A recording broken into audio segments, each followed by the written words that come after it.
des nouvelles missions. Voilà, ce sera ma question et je donne la parole tout de suite à Madame la rapporteure. Merci, merci Monsieur le Président. Monsieur le Ministre, bienvenue dans cette prestigieuse commission des lois. Nous sommes ravis de vous y accueillir pour la première fois. Mes chers collègues, alors ce programme Fonction publique constitue l'un des 5 programmes de la mission Transformation et Fonction publique. Il porte les crédits de formation des fonctionnaires, d'action sociale interministérielle et d'appui et d'innovation en matière de ressources humaines. Dans un contexte de transformation de la fonction publique, et notamment de notre haute fonction publique, j'ai choisi cette année de consacrer la partie thématique de mon rapport à un thème qui me tient à cœur, celui de la déontologie des agents publics. Mais avant d'aborder cette question, je souhaite commencer par l'examen des crédits du programme et des enjeux d'actualité associés. Pour l'année 2023, les montants proposés pour le programme 148 s'établissent à 286 millions d'euros en crédit de paiement, certes modeste par rapport aux autres missions que nous avons pu étudier précédemment. Mais ces montants traduisent certes une légère baisse par rapport au budget de l'année précédente, du fait de la suppression du fonds d'accompagnement interministériel des ressources humaines. Ils se maintiennent néanmoins à un niveau élevé lorsque l'on s'intéresse à l'évolution pluriannuelle. Le programme retrace notamment les crédits de formation des fonctionnaires qui représentent 40% des dépenses environ, soit 107 millions d'euros en 2023. Cela recouvre notamment la subvention pour charges de service public versée à l'Institut national du service public, ou INSP, qui a remplacé l'ENA et qui s'élève à 39 millions d'euros. Le remplacement de l'ENA par l'INSP, qui a alimenté la chronique, constitue un élément central de la réforme de la haute fonction publique.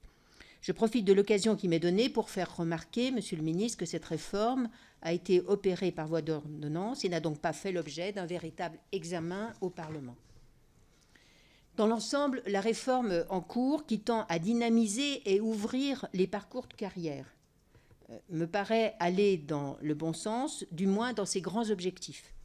La création d'un corps unique des administrateurs de l'État et de la délégation interministérielle à l'encadrement supérieur à l'État, la DIES, qui en quelque sorte est chargée, sans jeu de mots, de mettre en musique au niveau interministériel la fonction publique d'État à son meilleur niveau, ainsi que les renforcements des DRH ministériels, me semblent constituer des initiatives ambitieuses pour rendre plus riches et attractives les carrières des hauts fonctionnaires à travers la gestion de viviers élargis. Plusieurs points d'attention méritent cependant d'être relevés. Particulièrement, la transformation de l'ENA en un INSP n'a pas été conduite sans heurts. J'en veux pour preuve la grève de la promotion Germaine Tillon en juin dernier. À mon sens, la création de l'INSP est une bonne chose, mais celle-ci n'est pas encore aboutie, elle est récente. La formule de tronc commun retenue me paraît pas assez ambitieuse et des alternatives au classement de sortie doivent encore être trouvées. Deuxièmement, je m'interroge sur les conséquences de la suppression du corps préfectoral et des corps diplomatiques. S'il n'en constitue pas une garantie absolue, la constitution d'un corps favorise la professionnalisation et la compétence de ses membres en posant le principe d'une carrière exercée dans les fonctions auxquelles le corps destine. Il offre par ailleurs aux agents la possibilité de se projeter à long terme dans de telles fonctions et offre ainsi une protection face aux alternances politiques. La mise en extinction des corps des préfets et des sous-préfets a été accompagnée de garanties. Mais il me paraît tout à fait essentiel de veiller au maintien d'un haut niveau de professionnalisation des préfets et des sous-préfets pour assurer le bon fonctionnement de notre État et de tout faire pour que la loyauté ne dérive pas vers le loyalisme. Nous y serons extrêmement soucieux. Enfin, s'agissant de la mise en extinction des corps diplomatiques, j'ai été sensible aux arguments avancés par les représentants des associations de diplomates que j'ai auditionnés. La réforme, qui a été très mal vécue au Quai d'Orsay, affecte le déroulement des carrières des agents et risque d'affecter la qualité et le rayonnement de notre réseau diplomatique. Il me paraît important de compléter cette réforme et d'y apporter des garanties, et je formule dans mon rapport plusieurs propositions sur ce point. Enfin, une évaluation de ces réformes devrait être réalisée rapidement afin de pouvoir corriger le tir si elle s'avérait imparfaite. Le programme retrace aussi la subvention pour charges de service public versée aux instituts régionaux d'administration, les IRA, pour 42 millions. Ces instituts, vous les connaissez, assurent la formation des attachés d'administration de l'État qui ont vocation à être chargés de fonctions d'encadrement. La réforme de la scolarité qui a été faite en 2019 a permis des avancées, mais nécessite, nous semble-t-il, d'être corrigée. Le stage préalable au choix d'affectation qui a été supprimé était utile et apprécié. Le stage préalable, vous n'y êtes pour rien, Monsieur le Ministre, hein, donc je peux me permettre d'insister. Les épreuves de classement sont parfois mal comprises par les élèves et la gestion de 2 promotions par an est délicate. Je propose que nous revenions sur ces aspects de la réforme. Surtout, les effectifs d'encadrement sont sous tension. Et je vous proposerai, lors de la discussion des crédits, un amendement pour les renforcer. J'ai été particulièrement impressionnée par la qualité de l'encadrement de ces instituts régionaux d'administration dont on n'a pas beaucoup parlé. L'ENA et l'INSP ont fait écran à ces instituts qui sont, me semble-t-il, d'une très très grande qualité et qui rejoignent finalement vos préoccupations, Monsieur le Ministre, de l'attractivité. Parce qu'ils font un travail sur le terrain qui est tout à fait remarquable pour aller justement dans les prépas de talent, pour animer au niveau local l'importance d'une fonction publique d'État. Et ils travaillent à ce rayonnement et je pense qu'ils devraient être vraiment récompensés et tenus au-dessus de l'eau parce que pour le moment, il me semble que malgré leurs efforts et leur engagement et leur militantisme de très grande qualité, ils peinent et ils doivent, me semble-t-il, être soutenus. C'est pourquoi j'ai proposé un amendement pour majorer d'un équivalent temps plein l'encadrement qui est actuellement composé de 20 agents. Le programme retrace également les dépenses d'action sociale interministérielle qui représentent 50% des dépenses, soit près de 150 millions d'euros en 2023. Cette année, les crédits sont globalement stables. Je considère que l'action sociale constitue un levier important pour renforcer aussi l'attractivité de la fonction publique, en améliorant les conditions de vie des agents. Et vous avez parlé du dispositif de réservation de places en crèche qui permet aux agents de bénéficier prioritairement de places implantées dans les aires géographiques adaptées à leurs besoins. Alors, le montant consacré est attendu à 25 millions d'euros en 2023, auxquels s'ajoutent 6 millions d'euros de crédits ouverts sur fonds de concours. Le parc est constitué d'environ 4 700 places en 2022 et l'année 2023 devrait ainsi voir la réservation d'environ 135 places. Moi, je vous propose, par amendement, d'aller plus loin et d'atteindre les 5 000 places dont vous nous avez parlé dans votre propos introductif, Monsieur le Ministre, ce qui occasionnerait un surcoût de 1,2 million d'euros. Mais me semble-t-il que les entreprises privées font ces efforts. Nous devons, nous, faire ces efforts pour la fonction publique d'État. La parité l'impose. Vous avez plus de 5 000 agents qui sont en congé parental, 95% de femmes, et on peut penser que s'il y avait des places de crèche, le congé parental serait moins le refuge de certaines de nos collègues.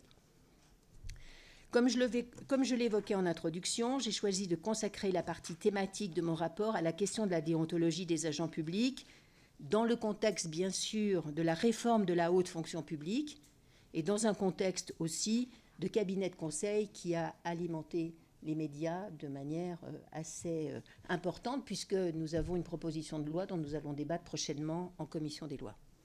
Alors en effet, l'existence d'une fonction publique de carrière recrutée essentiellement par concours est guidée par des principes déontologiques essentiels que sont la probité, l'impartialité et la responsabilité, a longtemps constitué en France une protection contre les risques de conflit entre l'intérêt public et les intérêts personnels. La réforme de la fonction publique, et notamment celle de la haute fonction publique, conduite depuis 2019, donne à ces questions une actualité nouvelle. L'ouverture du recrutement d'agents contractuels sur les postes de direction de la fonction publique la suppression de nombreux corps de fonctionnaires et la dynamique de fonctionnalisation des emplois, ou encore la recherche de diversification des parcours des hauts fonctionnaires, dessinent un paysage inédit que la déontologie, à mon sens, doit appréhender et accompagner. Je considère la déontologie non pas comme une contrainte, mais au contraire comme une protection supplémentaire offerte aux agents. La déontologie sécurise les parcours, elle contribue donc à les fluidifier, elle amène à se poser des questions que l'on ne se serait pas posées autrement. Les travaux que j'ai conduits m'ont permis de constater une diffusion progressive de la culture déontologique qui doit être poursuivie. La nomination des référents déontologues est aboutie dans les ministères. La connaissance du dispositif doit être améliorée dans les collectivités. En revanche, les désignations ne sont pas achevées dans la fonction publique hospitalière. Sur le fond, les administrations s'approprient progressivement le dispositif et ses exigences.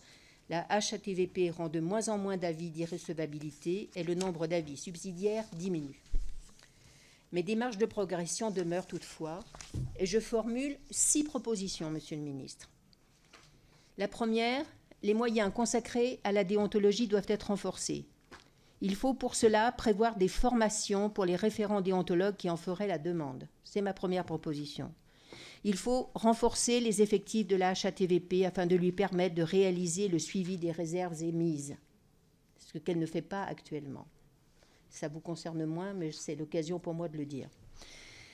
La troisième proposition, c'est le champ du contrôle déontologique pourrait de plus être étendu à d'autres agents qui sont particulièrement exposés au risque de prise illégale d'intérêt, comme l'UGAP ou la Solidéo, puisque vous y avez des agents qui répondent en tant que donneurs d'ordre à des entreprises soumissionnaires et avec des enjeux financiers extrêmement importants. Donc je pense que sur ce point-là aussi, il faudrait que l'on regarde la question déontologique. Mais également aux magistrats démissionnaires. La démission récente d'un magistrat du parquet national financier, parti pour un cabinet d'avocats d'affaires anglo-saxons dont nous avons déjà parlé en commission des lois sous la précédente législature, a révélé les failles de ce dispositif. Par ailleurs, les obligations de contrôle déontologique pèsent uniquement sur l'administration, c'est ma 5e proposition, à l'entrée comme à la sortie de l'agent public. Or, l'association des structures privées doit être concernée par ce dispositif de contrôle déontologique qui permettrait de mieux sécuriser les mobilités. Enfin, et comme l'a révélé la commission d'enquête du Sénat dont nous venons de parler, le recours au cabinet de conseil par l'État soulève des questions. Des questions fondamentales qui intéressent directement la fonction publique. La tendance croissante à externaliser en dehors de l'administration, la réflexion portant sur les politiques publiques, interroge la capacité de notre État à disposer des compétences nécessaires et donc le recours au cabinet de conseil doit être mieux encadré, rendu plus transparent. Il me paraît important de prévoir dans la loi qu'ils soient soumis eux aussi à des obligations déontologiques, mais pour avoir parcouru rapidement le projet de loi, la proposition de loi dont nous allons débattre, il me semble que cela a été intégré. Alors, Monsieur le ministre, sachant que la délégation de service public s'impose dans certains domaines, mais elle ne doit pas être massive, sachant que les cabinets de conseil peuvent être un recours nécessaire, mais pas une substitution à la fonction publique, je vous demande quel regard vous portez sur les propositions, les 6 propositions que je viens de faire concernant l'approche déontologique de la fonction publique, nouvelle et transformée comme vous le souhaitez. Je vous remercie et j'en profite parce que je l'ai oublié en introduction de remercier l'administrateur Adrien Gros qui m'a aidé dans la production de ce rapport.